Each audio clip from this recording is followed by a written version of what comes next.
こんにちは、古川進です。なんか三途の川の手前からちょっと戻ってきちゃったって感じなんだけど、最近の若い人にね、これ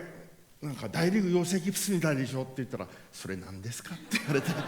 分かった人と分からない人と大体世代が違ってくるんだけど、今日は最後の最初にね、重要な機会をいただいて、今日お話ができる機会は本当に嬉しいです。まず最初にお話をしたいそのテーマとしてね、僕たちの好きだった革命っていうところからお話をしようと思ってるんだけど、僕はその高校生の時に麻布高校という場所にいて、その学園紛争に巻き込まれたんじゃなくて自ら駆動してた、やんちゃをしてたね。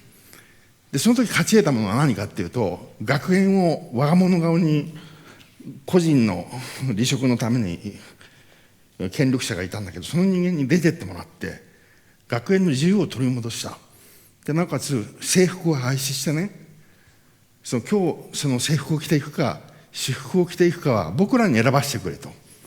それから授業の内容のカリキュラムは自分たちが計画したい。でそんなことを打ち立てたのが僕らの世代なので、たまたまなんだけど、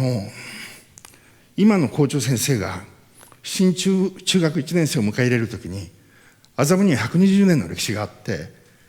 創業者の江原祖六先生という方が創業したのが1回目の創設記念日ですと。で2回目の創設記念日は、君たちの先輩が学園の実施と自由を取り戻した日なんだっていうことをね、新入生に語っていて、なんかちょっと自慢っていう感じで、それで今文化祭なんか行っても、その昔その先輩たちがどうやってその学園の自由を勝ち取ったかってことがいまだにね、ちゃんと語り継がれているのね。でそういうことをちょっと調べてみたら、実は日本の高校生が安保に反対する、沖縄の返還に対して自分の意見を言う、ベトナムの戦争に対して反対をするっていうことで、その暴力的なデモじゃなくて、その当時はフランスデモって言ってね、両手をつないで道をバーッと広がって、もう道を塞いじゃうようなやり方で、決して人を殴りつけるとか、そういうその危険な所作ではなしに、その人を傷つけないで自分の主張を社会に訴えかけるっていうようなデモをやっていた高校生たちがいた。でその中の首謀者っていうのは私だったんだ。で実はね、高校生のそういった紛争の中で日本全国で勝利したのは2カ所しかなくて、その1カ所は札幌の南高校なのね。この中にもきっと南高校の出身者おられるんじゃないですか。ちょっと手を挙げてくださいよ。いるよね、きっとね。その人たちがきっと学生の時には南高校もすごく荒れて、で制服の自由を勝ち取り、なおかつそのカリキュラムなどを勝ち取ったっていうのは、その麻布と南高校はその当時から連携をしていた。でそんな背景があるので、まず最初に言いたいポイントは、この中にも高校生がたくさんいる。それから企業の中でその権力の圧政の中に自分がもう折れてしまいそうになってる人たくさんいるよね。そこから逃げるのも一つの方法だけど、それ以外に一回戦ってみるっていうことをね、躊躇しないでほしいっていうことが1番目のメッセージです。さて2番目に、昔はさこんなだったの。年取るって嫌よね、本当に。でもね、マスキーに入社した時に、雑誌の編集を関わって、でそれでコンピューターの未来はこうなるんだってことを自ら語って、でコンピューターはその時、僕はビジョンステートメントっていうのを書いてコラムに書いたんだけど、将来のパーソナルコンピューターは小さくなって机の上にもしくはポケットの中にも入るようになるかもしれないと。だけど最後にはそれはなくなってしまえばいいんだって書いてある。でもっと重要なことっていうのは、人と人がもっと自由に人同士がつながることの方が大事だし、でネットワーク社会の中でメディアそのものの存在がもっと重要になってくるって書いてあって、でそのメディアの存在っていうのは、その時も書いてある言葉があるんだけどね、そのパーソナルメディアとマスメディアの中間に新しい双方向性のメディアが生まれるって書いてあった。それは自分が25歳の時で1979年のことだね。でまだインターネットなんか全然なくて、青山通りの200メートルぐらい離れたそのオフィスを 512kbps でつなぐと1月500万かかったの。その頃のメモリーカードは 16KB で28万円した。で1200本のモデムは50万円した。でそんな時代にコンピューターを同士をつなぐとね、人がもっとスムーズになって、そのコンピューターそのものをつなぐことに意味がなくて、人と人がもっと熱いものは熱い、痛いものは痛いってつなげるような世界が絶対築き上げられるからって言って、その時書いたのがその私のビジョンステートメントなんだけど、その歴史の話をしてるんじゃなくて、僕はそれを実現するために30年ちょっと頑張ってきた。でそういう意味から言うとね、マイクロソフトの社長をやったなんていうのはある意味で遠回りの回り道だったのかもしれない。今その大学の院の先生をやりながら、若い人間たちのいい面構えでしょ。面構えの中の一人にウィリーを探すじゃないけど浅田さんがいるでしょ、ね、でこういう人たちにその自分の夢だけじゃなくて、あなたの夢を叶えるために僕が力になるよ、僕がジャンプ台をするよっていうことで、実現する社会が今ちょうど目の前にあるのね。でここに来るまでの間にたくさんの壁にぶつかった。自分が意識したのは、まず境界線を越えるためのそのエネルギーっていうのはものすごくいる。その人生の中で挫折を経験するとかね、へこむってことはもうこんなに傷ついた人いないよってぐらい傷ついてきたの。でその中から這い上がるそのからくり、テレンテクダを今日はちょっと教えようかなと思ってる。一つはね、まず国境をどうやって越えるか。で国境の壁っていうのはやっぱり厚いよね。海を越えていかなきゃいけないし、それからその飛行機に乗って遠くまで行かなきゃいけない。でそれを越えたらどういうことが起きるかっていうと、パスポートには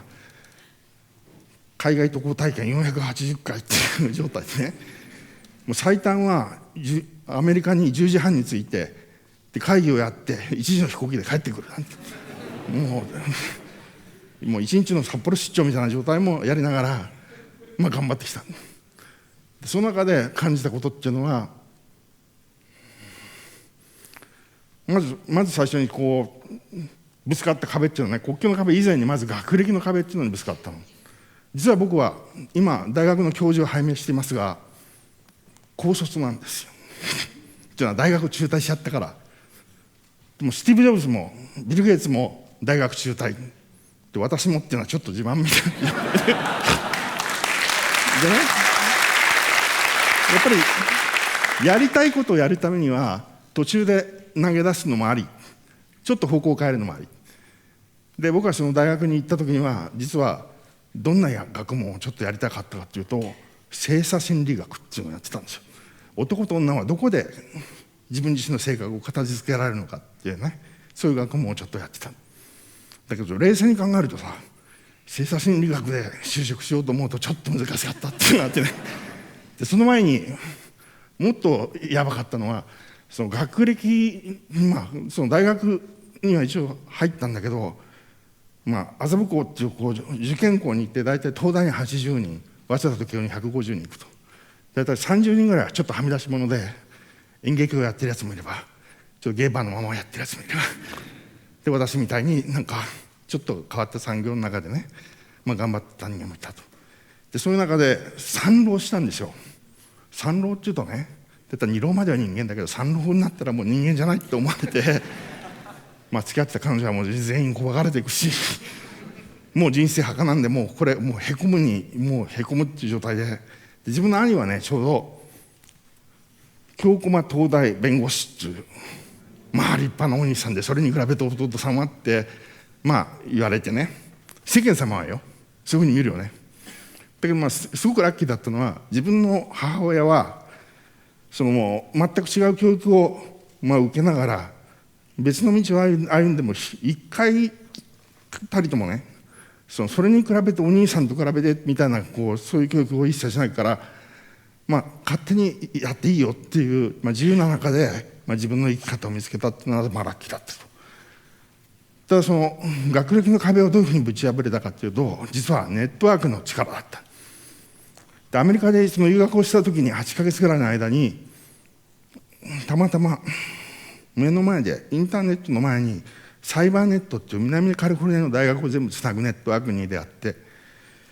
でコンピューター好きなんですって図書館の先生に言ったら、だったらスーパーユーザーのID とパスワードくれるって言われて、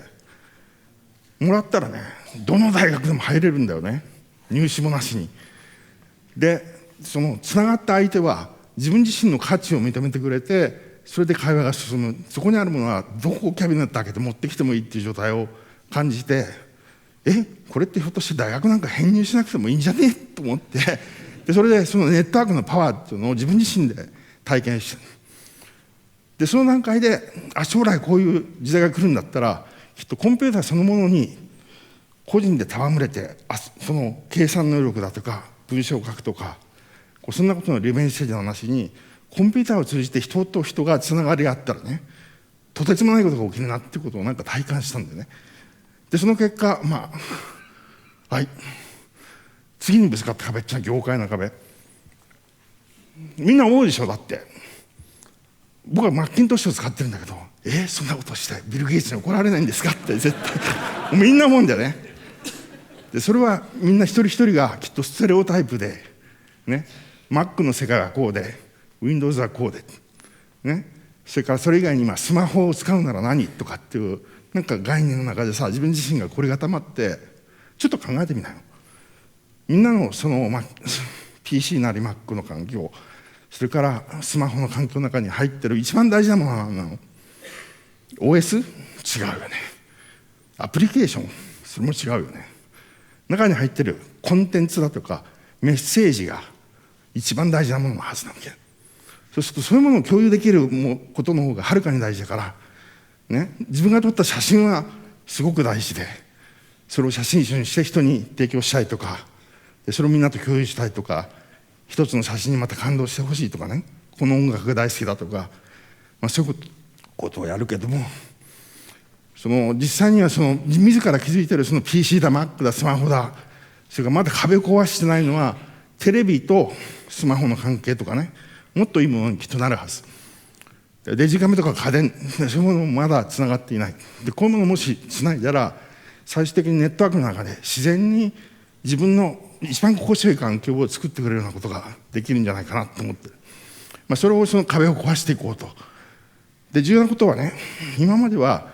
機能を充実させるってことだったけども、これから先にはユーザー体験、ユーザーエクスペリエンス、UX っていうんだけども、UI はねみんな知ってるかもしれないけど、UX がもっともっと大事なことにきっとなってくるよと。困った、あと2分でスライド何枚で自分自身の気づきがあった。僕は10年ぐらい前からその岩見沢のクフィードフェアに行って、でそこにあるね新視聴者の方、障害を持った方とお年を召した方が一緒の生活をしていて、でそれでお互いが助け合ってるっていう、受産施設に行って、いろんな開発をやってるのを目の前で見てた。最初はさ、なんかかわいそうな人に対して何か施しをしなきゃいけないっていうような立場でいたら、そんな失礼なことはない、ね、彼らは彼らで頑張ってるんだから、そんなその高いところから言うようなことってのは本当に失礼だなって感じるようなことがいっぱいあった。というのは、彼が言ったのはね、その32歳で大体平均寿命として近日の患者さんは亡くなっていくんだと。でその彼らが言ってくれたのは、いや古川さんもね80になったら絶対こういうものが欲しいって思うはずだ。で僕らは加速度を持ってスピード感を体験しながら人生生き抜けてるから、あなたが80になった時に欲しいものを私には見えてるんだよって言ってくれてね、だからそれを今から作ってあげるよ、作っておいてあげるから80になるまで待ってなさいって言われて、かっこいいなと思って、で、その時作ってくれたのはその視線だけで文字のエントリーができるツールなんだけどね。で本当にその自分自身が体が動かなくなってくる時に、その視線だけで人とコミュニケーションができるツールを自ら開発して、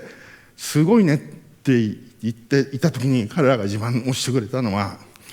札幌のある病院で交通事故で死にそうになった人が